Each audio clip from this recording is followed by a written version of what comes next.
शहजाद साहब, ब्रेक से पहले हम बात कर रहे थे जमात इस्लामी के धरने को हफ्ते से ज़ायद हो चुका है, 2-3 मुज़ाकरात के भी दौर हो चुके हैं, लेकिन मुज़ाकरात में बात कुछ और होती है। अता तारड़ साहब जाकर प्रेस कॉन्फ्रेंस में कोई और बात करते हैं। तो ये हुकूमत इन तमाम मुतालबात को क्यों नहीं संजीदा ले रही है? आप लोग को IPPs के मुआहदों पर नज़रसानी करना है, नहीं करना, इस धरने के साथ कैसे आगे बढ़ेंगे आप लोग?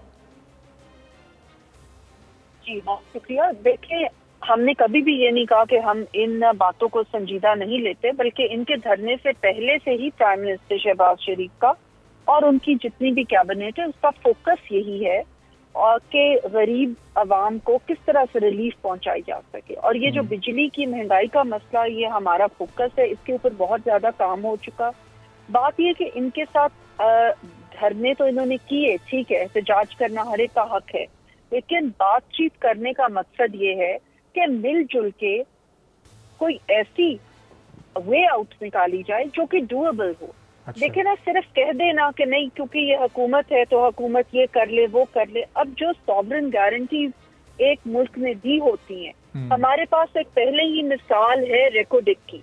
आपने देखा कि उसमें हमें कितनी पैसे बाद में देने पड़े, कितना नुकसान हमारा हुआ। सॉवरेन गारंटी कोई भी मुल्क इस तरीके से सिंगल हैंडेडली तोड़ नहीं सकता। हमने ये कभी भी नहीं कहा कि हम इन चीजों के ऊपर वर्क नहीं करना चाहते, चाहे अंदरूने मुल्क हो चाहे बैरूनी। डॉक्टर साहब, जो सॉवरेन गारंटी तो दीगर ममालिक के साथ जो मुआहदे हैं उनके साथ होगी ना, लेकिन जो लोकल इन्वेस्टर्स हैं, जो लोकल ओनर्स हैं IPPs के, जो कि PMLN से भी जिनका ताल्लुक है, जिनका PTI से भी ताल्लुक रहा है, दीगर जमातों में भी हैं, बड़े बड़े बिजनेस ग्रुप्स भी हैं, उनके साथ तो बात हो सकती है ना?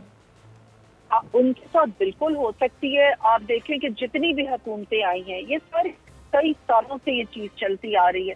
आखिर अब इस वक्त एक बहुत मुश्किल हालात हो गए हैं। PMLN इस बात से बिल्कुल इनकार नहीं करती। हमने तो अपनी सियासत को रियासत के ऊपर कुर्बान किया है, इसलिए कि पाकिस्तान को डिफॉल्ट से बचा सके और अवाम की बेहतरी ला सके, मईशत की बहाली ला सके, जिसके लिए बहुत सारी माशी इस्लाहात भी हो रही है। अच्छा डॉक्टर साहब, ये सियासत को तो रियासत पर कुर्बान किए जा रहा है, लेकिन कोई भी अपनी दौलत को रियासत पर कुर्बान करने को तैयार नहीं है।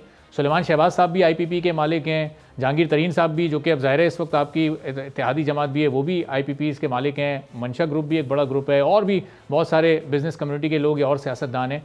अब तक हुकूमत ने कितने IPPs के साथ मुज़ाकरात किए, बातचीत की है, इस मामले पर कोई गुफ्तगू हुई है?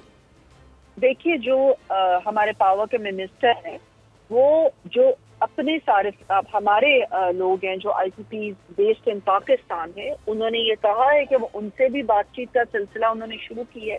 उनको भी वो ये बताना चाहते हैं या इस चीज की तरफ लाना चाहते हैं कि आप भी देखें, अगर वो पाकिस्तानी हैं तो बहैसियत पाकिस्तानी अगर उनको कुछ ना कुछ अपनी कुर्बानी भी देनी पड़े, तो इस वक्त कौम के ऊपर जो एक मुश्किल है, उनको इस चीज का एहसास करते हुए जरूर बातचीत का हिस्सा बनना चाहिए, और वो बने हुए हैं। अच्छा। लेकिन आप ये देखें कि टाइम कुछ लगता है किसी चीज को पहुंचाने के लिए। मैं तो ये कहूंगी तमाम पार्टी से कि धरने देना, एहतजाज करना जहां उनका हक है, अच्छा। वहां पे हुकूमत के साथ मिल के बैठ के बातचीत करके किसी ना किसी वे आउट को निकालना भी उनका फर्ज है। सिर्फ धरने देने से बात नहीं बनती। इस वक्त पाकिस्तान एक बहुत मुश्किल में से गुजर रहा है।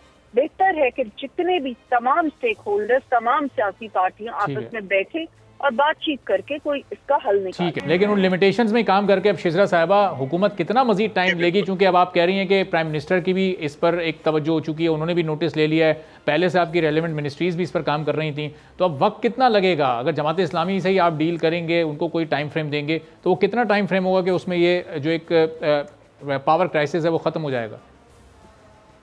देखिए, जो भी तजावीज दी जाए, जैसे कि अभी बात हो रही थी, वो वही होनी चाहिए जो कि प्रैक्टिकली पॉसिबल भी हो। और दुनिया भर में जितने भी दुनिया भर के सरमायाकार हैं, वो भी देख के ही आएंगे ना कि उनको किस तरीके के यहाँ पे एश्योरेंसेस मिल रही हैं। अगर हम कहें कि सडनली हम एक ही तरफ चल पड़े तो वो नहीं कर सकते। 50 बिलियन का सब्सिडी शहबाज शरीफ साहब ने दी है 200 से कम यूनिट वालों के लिए 3 महीने के लिए। 10 दिन का वो जो है और मौका दिया। तो ये स्टेप तो ऑलरेडी छोटे हैं बेशक, लेकिन ले रहे हैं। अगर आप टाइम फ्रेम करें तो हमारा जो एक विजन है वो ये है कि 2025 के फर्स्ट मंथ तक इन सारी चीजों के ऊपर काबू पा लिया। अच्छा, आप कह रहे हैं अगले 6 महीने में, लेकिन अच्छा ये मसाइल भी जो खड़े हुए हैं इसमें सबसे बड़ी स्टेक होल्डर जमात आप समझते हैं कि चूंकि सबसे ज़्यादा IPPs नून लीग के दौर में आए, तो जहां आप ये जो अंधेरे मुल्क के अंधेरे ख़त्म करने का, लोड शेडिंग ख़त्म करने का क्रेडिट लेते हैं, तो IPPs की वजह से जो इस वक्त मुश्किलात महंगाई पर हैं उसका क्रेडिट भी फिर आपको ही जाता है कि नून लीग में ही सबसे ज़्यादा ये लगे थे IPPs? उस वक्त ऐसा आ गया था, आपको याद होगा कि बिजली की नहायत किल्लत हो गई थी मुल्क में, और लोग सारा दिन लोड शेडिंग होती थी। जो रूरल एरिया से वहाँ तो सारा दिन बिजली नहीं आती थी। इवन शहरी इलाकों में हम इंडस्ट्रीज के लिए बिजली की जरूरत थी और बहुत सारी चीजों के लिए बिजली की जरूरत थी, घरेलू सार्फिन के लिए थी, जिसकी वजह से ये मुआहदे करने पड़े। मैं ये नहीं कहती कि मुआहदे ठीक हुए या गलत हुए, लेकिन उस वक्त के हिसाब से डॉलर की कीमत और थी, जरूरियात और थी, इंडस्ट्रीज और थी, सरमायाकारी मुल्क में आ रही थी, सीपैक आ रहा था, तो उस वक्त के हिसाब से मुआहदे किए गए, लेकिन तमाम हुकूमतें इसमें शामिल रही। तो शेर साहब, अगर सीपैक आ भी जाता, इंडस्ट्री अगर ग्रो कर भी जाती, तो हमारी जो डिस्ट्रीब्यूशन थी, जो हमारा तरसीली निज़ाम था, जो तकसीम कार कंपनीज थी, उनकी जो इस्तेदाद थी, उनकी सलाहियत तो वहीं की वहीं थी। वहाँ पर तो ट्रांसमिशन वगैरह पर कोई काम ही नहीं हुआ, ना डिस्ट्रीब्यूशन पर कोई इन्वेस्टमेंट हुई है। आप ठीक कह रहे हैं, डिस्ट्रीब्यूशन और ट्रांसमिशन पे बहुत ज़्यादा काम होने की ज़रूरत है, लेकिन इन चीज़ों के ऊपर काबू पाने की अब हम बिल्कुल कोशिश कर रहे हैं। आपने देखा है कि जब से हम हुकूमत में आए, जिस किस्म की भी बिजली चोरी के ऊपर बहुत सख्ती से किया जा रहा है क्रैकडाउन, और किसी किस्म की राहत नहीं दी जा रही, और किसी को, बल्कि हम तो ये भी कोशिश कर रहे हैं कि किसी को भी मुफ्त बिजली ना मिले, चाहे वो रिटायर्ड हो या जो भी हो। और दूसरा ये कि क्लीन ग्रीन एनर्जी की तरफ भी हम जाने की कोशिश कर रहे हैं। तो हमें ये उम्मीद है कि हम जब सिक्के दिल से काम करेंगे तो अल्लाह ताला मदद फरमाएगा। और सब्सक्राइब करें और बेल दबाएं ताकि कोई खबर रह न जाए।